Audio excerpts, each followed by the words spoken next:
Together, growing in faith, changing communities. Makadunyiswe uJesu Kristo. Namhlanje thando zami ngifisa sibuke ivangeli lika Matewu umpostoli isahluko seshumi nesishiyagalombili verse 21 kuze kube isahluko seshumi nesishiyagalolunye ivesi lokuqala.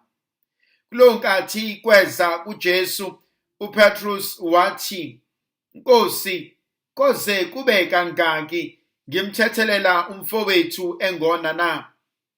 Koze kube kasikhombisa?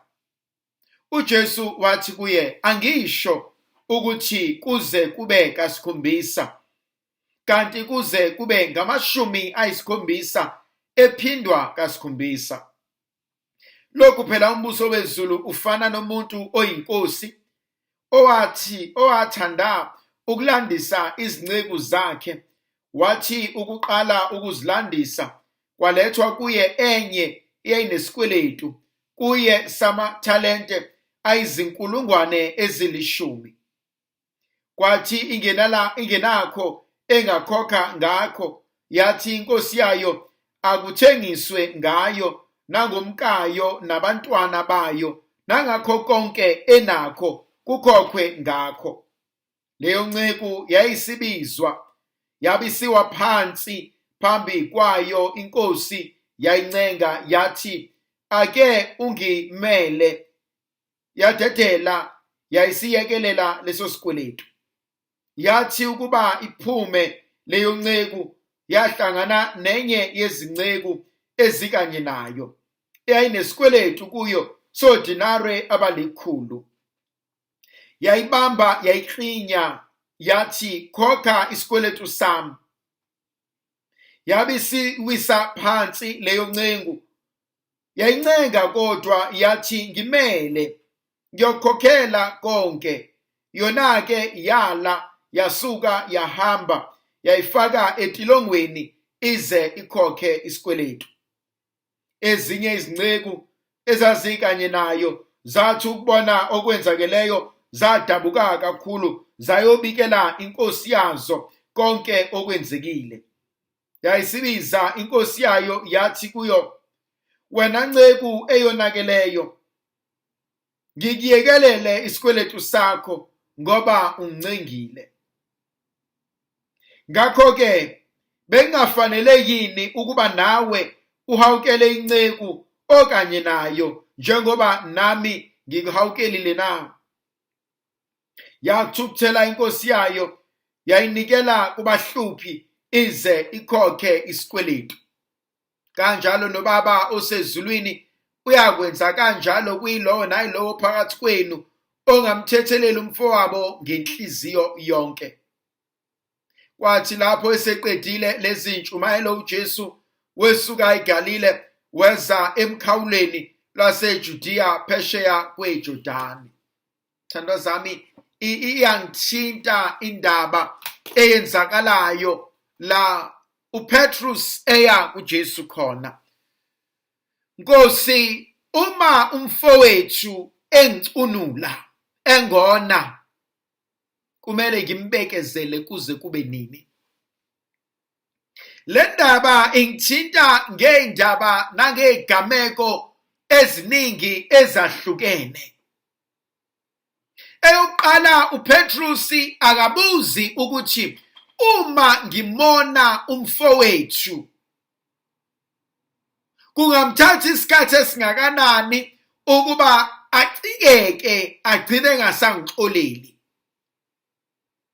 Le nkonzo kaPetrus inokubukelana phansi, ngoba uyitshela ukuthi uyena yedwa ongoniwa. And bakhona abantu abanjalo emhlabeni, abahlezi beqhakambisa ububi bakho, abahlezi beqhakambisa amaphutha akho as if bona abawenza amaphutha.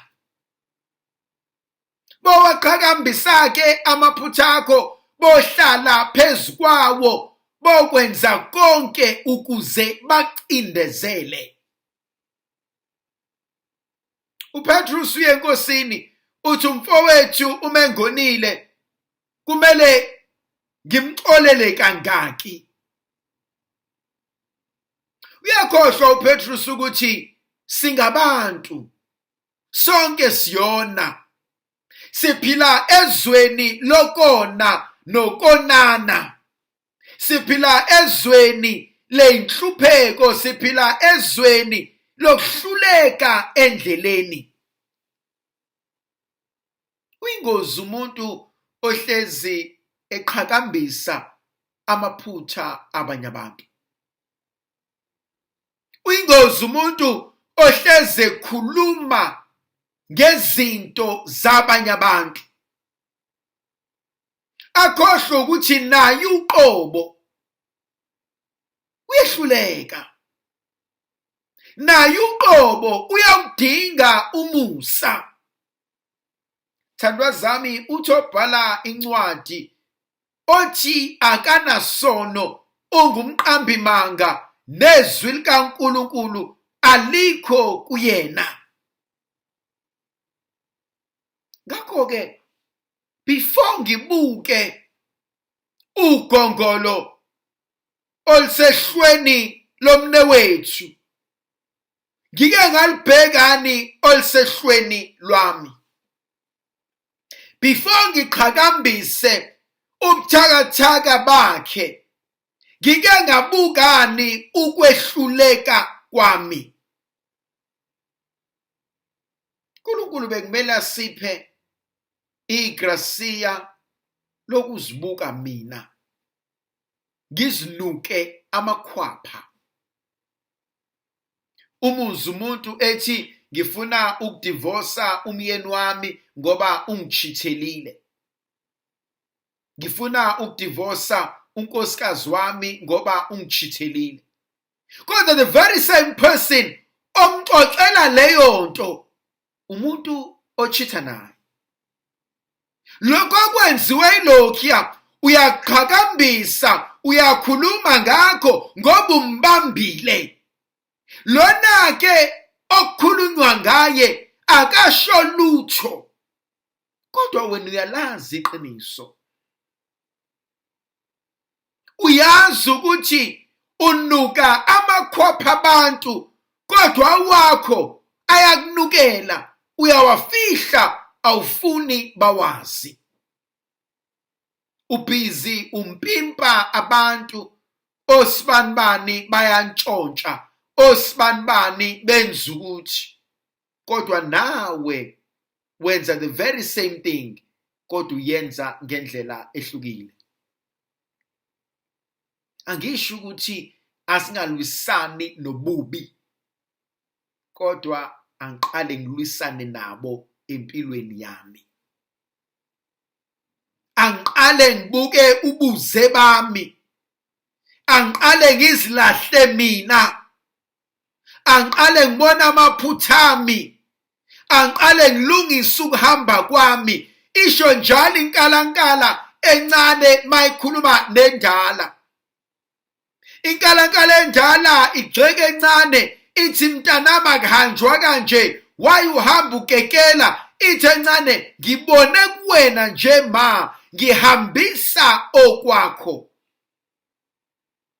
Akukho kunye ngikwaziyo, mina ukuhamba ngikufunde kuwena. Abanye bethu lokho esikwenzayo kuyolokhu kwaqhubeka njalo kuze kusifake egodini ngoba sibalekela ukumela iqiniso. Abanye abakhulumisana, abazwana, ababhekane emndenini ngoba nginolimu olubi. Ngingumqhathi. Noma kuthiwa ngimdala kangakanani, ngimncane kangakanani, angikwazi ukuthula emlonyeni wami. Ngikhuluma izinto ezingangidingi, ngisifaka ezinkulumweni esingekho isidingo sokuba ngingene kuzona. Namhlanje uNkulunkulu inkonzo asinika yona. Eyokuqala ngibukisise mina. Ngibheke ukuhluleka kwami. Uthi uJesu kuSimoni, angishongo ukuthi umxolele kasikhombisa. Uthi ka7 ephindwe ka7. Ufuna ukuthi uJesu njengoba uNkulunkulu Baba exolela nawe enza njengaye. Khona izwi elingithintayo. Uhlulwe yini ukwenza lokhu engikwenzile? Uhlulwe yini ukumkhombisa umusa njoba nami ngikukhombisile umusa? Uhlulwe yini ukuxola njoba nami ngixolele iziphambeko zakho ezingaka? Thandwa zami, uma uNkulunkulu ubengasiphenya izwe lonke lisibone, baningi abantu abangathuka ukuthi nawe sikuthembile, kodwa uNkulunkulu benomusa. Yimpo lengaka edala ukuba ngijabule ngobuthakathaka bakho? Yini lena engaka edala ukuba ngihlanganyele ngegama lakho? Yini lena engaka edala ukuba ngiqhwande nongafuni mina? Yini lena efuna ukuba ngiqede ngawe? Miningi imizi abakhulumisana namhlanje, abezwana namhlanje, ababhekana bahambelana ngenxa yolimi lami. Ngathi uNkulunkulu ubenganqanda ulimi lami. Engathi uNkulunkulu ubenganginika inkonzo yokwehlela ngezansi, ngingaziboni ngingcono kunabanye abantu. Kuthi mase ngibonile ubuze bakhe ebese ngibuka obami, ngithi Nkosi, lokhu akwenzile nami bengakwenza. Lokhu ayikona nami bengaba yikona, futhi mhlambe ngidlulelele ngobubi bami. Kodwa ngibonga inkonzo yokuhawukelwa kuwena. Ndlovukazi izulu ayibenathi sibusise sivikele isikhanyisele, mayisinikeze amandla nomusa negrasi elivela kuNkulunkulu Somandla uyise benendodana nomoya ocwebileyo. Amen. Ngiyakhuleka kuwe Nkulunkulu wami, ngiyakuthanda ngenhliziyo yami yonke. Ngiyakubonga ngoba ungilonde kulobu busuku. Konke engizakwenza namuhla ngizokwenzela ukudumisa nokuthanda wena. Konke ukuhlupheka okungangivelela ngizokubekezelela ngenxa yakho. Ngihlawule ngakho izono zami. Ngithanda ukuzuza iziyekelo ezizuzeka ngemkhuleko nangemsebenzi yami. Baba uNkosi, ngilonde futhi nanamuhla, ulonde nabo bonke engifanela ukubakhulekela. Ungisize ngixwaye konke ukona.